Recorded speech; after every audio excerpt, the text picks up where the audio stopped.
తీపి పదార్థాల విషయానికి వస్తే పంచదార, బెల్లం రెండు కూడా తీపి పదార్థాలే. కానీ బెల్లానికి పంచదారలో లేని అనేక అద్భుతమైనటువంటి శక్తులు ఉన్నాయి. రుచి మాట అలా ఉంచితే ఆరోగ్యరీత్యా అనేక ప్రయోజనాలు బెల్లంతో ఉన్నాయి. చాలా మంది బెల్లం అనడంతోనే కేవలం ఇది ఒక రక్తాన్ని పెంచేటువంటి పదార్థమే అనుకుంటూ ఉంటారు.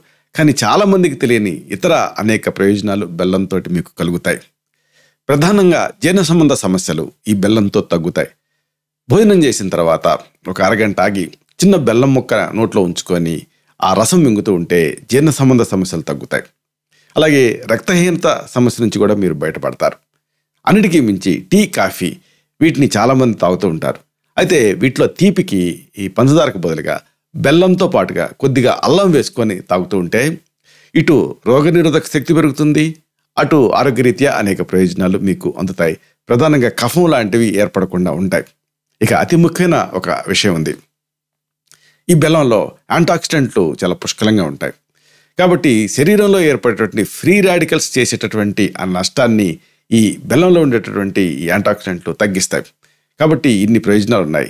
ఇదంతా ఒక ఎత్తు అయితే బెల్లానికి ఇంకొక ఉపయోగం ఉంది. మలబద్ధకాన్ని ఈ బెల్లం తగ్గిస్తుంది.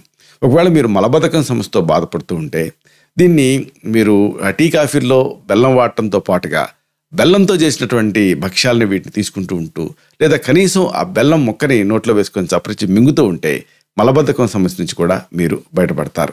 ఇన్ని ఉపయోగాలు ఈ బెల్లంతో ఉన్నాయి. కాబట్టి పంచదారకు బదులుగా బెల్లాన్ని వాడటానికి ప్రయత్నం చేయండి.